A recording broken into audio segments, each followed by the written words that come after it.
is up, everyone, and welcome back to another video. Today's video, I'm going to be going over this, the VisionTek RX 480. Now, this is running a reference cooler. Here is the box that it came in. It says VisionTek on there. Polaris RX 480, 8 gigabytes. But anyway, this is the RX 480 from VisionTek. Now, I just want to start this off and say right away, this video is no way sponsored, and I bought this card myself at a Micro Center in Marietta, Georgia. I actually got a extremely good deal on this card. I got it for like $240, which is pretty impressive, seeing that online the 8GB model is going for $280 to $300.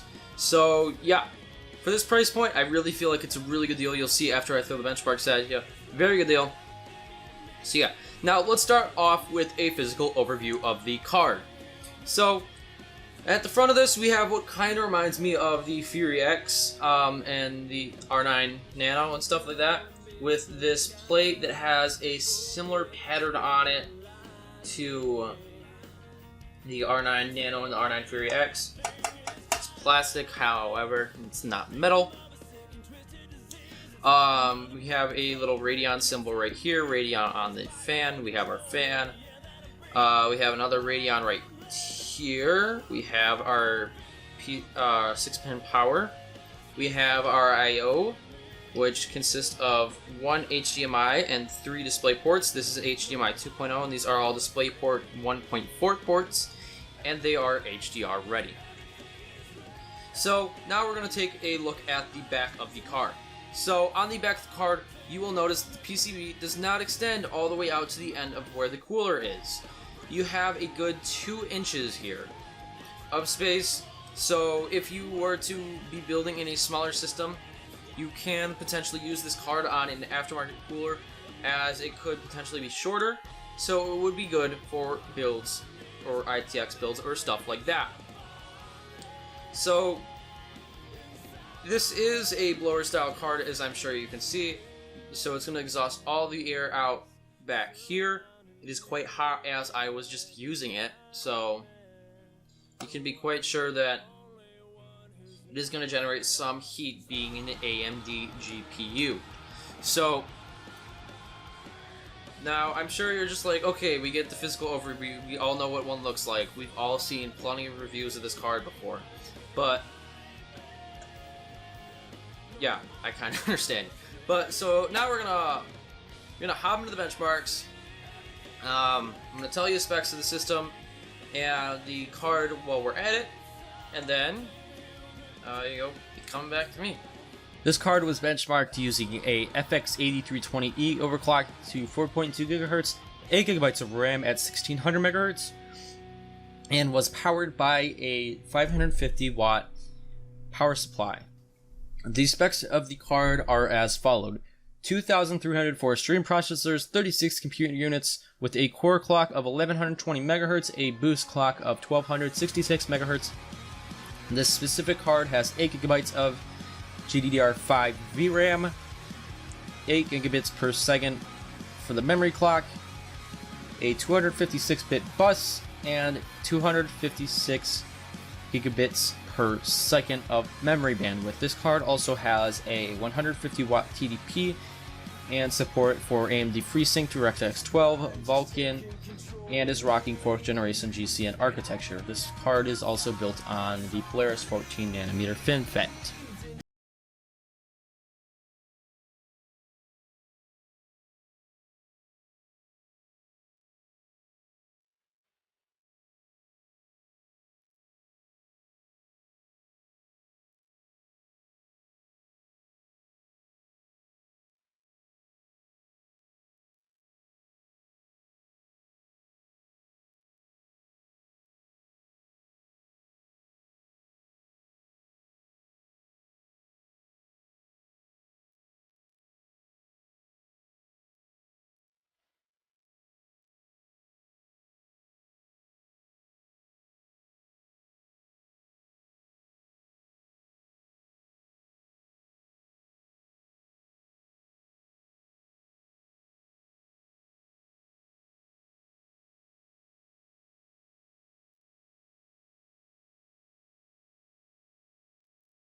Okay, now that you're back from the benchmarks, I'm sure you can see this card is very well for what it is.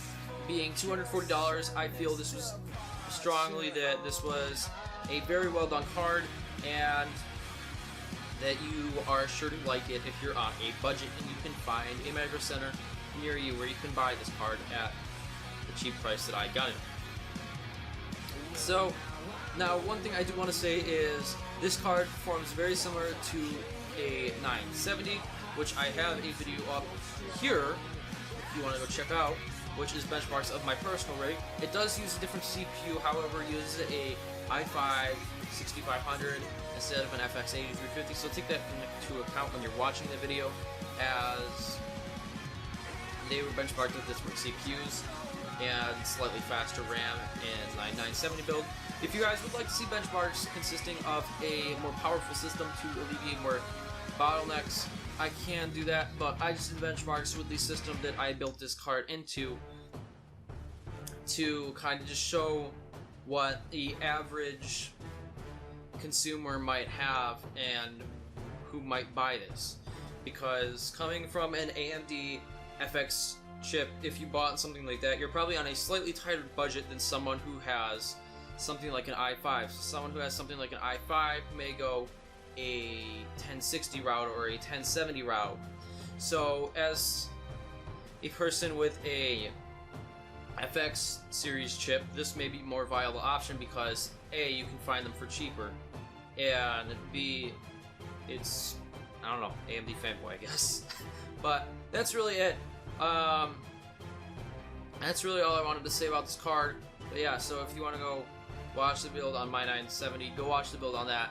And if you like this video, hit the like button. If you disliked it, hit the dislike button. Let me know down in the comments below what you guys thought of this video, and if you'd like to see more reviews in the future when I get my hands on that kind of stuff.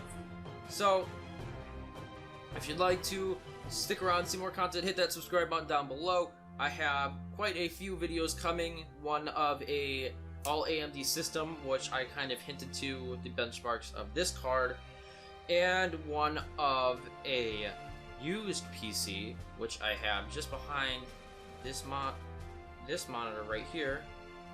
So that's going to be pretty cool. So stick around for that and more great content like this and stuff like that. So with that, I'll see you guys in the next video. Peace.